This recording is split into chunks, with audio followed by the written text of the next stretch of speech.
बढ़ती उम्र में शरीर अपने आप भारी होता है। समझ आ रहा है? क्योंकि आपको आदत पड़ी होती है पहले वाले खाने की, जो हमने 40 साल की उम्र में, 30 साल की उम्र में खाया है। समझ आ रहा है? और इधर आपकी उम्र बढ़ रही है और डाइट आपकी वही है, रबड़ी और हलवा वाली। समझ आ रहा है? और काम धीरे धीरे कम हो गया है? घूमना कारों में है, रहना एसी में है, तो काम कुछ है नहीं है। तो धीरे धीरे क्या होगा, आपका शरीर बिल्कुल धीरे धीरे सब तरीके से टाइट होता चला जाएगा, मसल्स टाइट होते चले जाएंगे। शरीर में कुछ भी तरीके के हलन चलन नहीं होने के कारण से अनेक प्रकार की शरीर में बीमारियां उत्पन्न होती चली जाती हैं और उसके कारण से मोटापा बढ़ता चला जाता है, बीमारियां बढ़ती चली जाती है। शरीर का भारीपन जहां बढ़ने लग जाए, समझ लो अब बीमारियां आने वाली हैं। क्योंकि शरीर का भारीपन कौन सहन करेगा, ये तुम सोचो कभी। क्या समझ आ रहा है? आप कहते हो घुटने में दर्द होने लगा, कमर में दर्द होने लगा, समझ आ रहा है, गर्दन में दर्द होने लगा, आपको ये नहीं मालूम दर्द क्यों होने लगा। शरीर का भारीपन कहां पर सहन किया जाता है, आपको मालूम है? क्या समझ आ रहा है?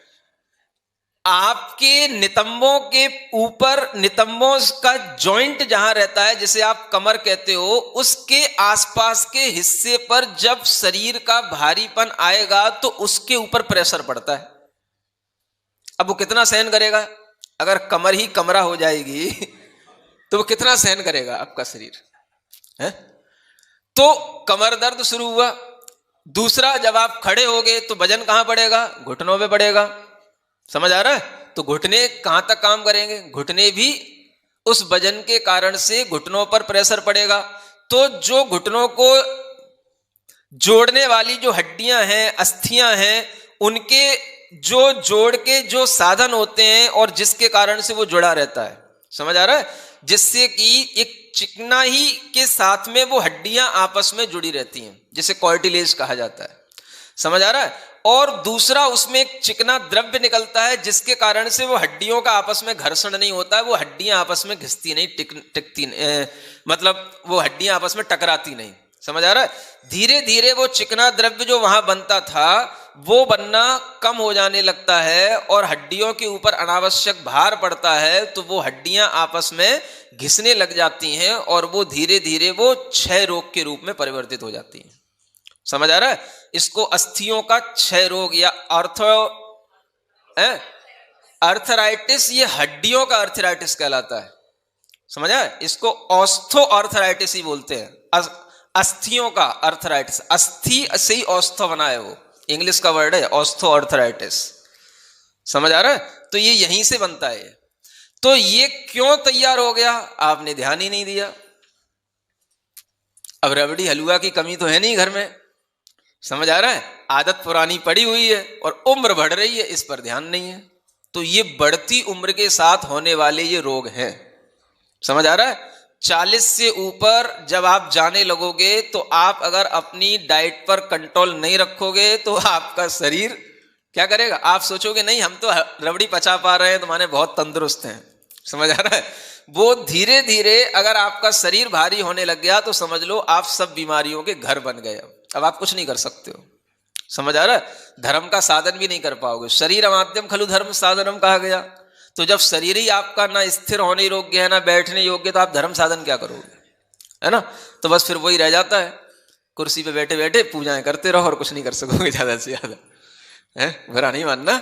बैठने की अब ये आदत जो पड़ गई है उसको संभालने की कोशिश करो। अभी भी कह रहा हूं, अरहम ध्यान की 5 मुद्राएं जो बताई जाती हैं वो 5 मुद्राओं को नमोकार मंत्र के साथ करो, ओम अरहम नमः के साथ करो, आपको बहुत लाभ मिलेंगे।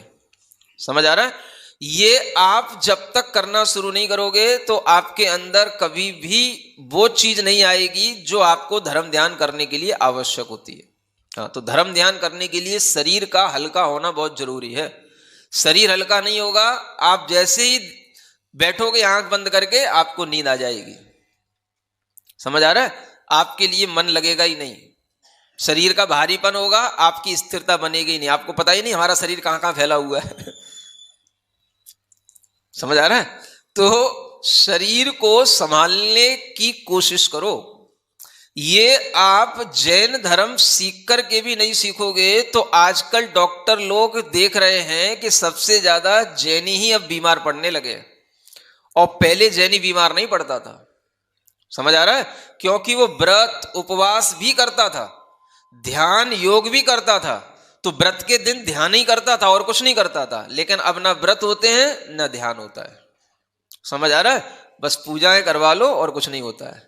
मना ही नहीं कर रहा हूं, पूजा की बुराई नहीं कर रहा हूं, लेकिन आपको यह देखना है कि इसके अलावा भी धर्म ध्यान के कुछ साधन हैं जो लंबे समय तक हमें लंबा लाभ देने वाले हैं, है ना। पूजा विधान की मनाही नहीं कर रहा हूं, वो भी अच्छी प्रक्रिया है, लेकिन उतने को ही पूर्ण समझ लेना ये भी अपना एक बहुत बड़ा, कहना चाहिए अन्य चीज की जानकारी नहीं रखना, ये भी एक अज्ञान ही हो जाता है ना।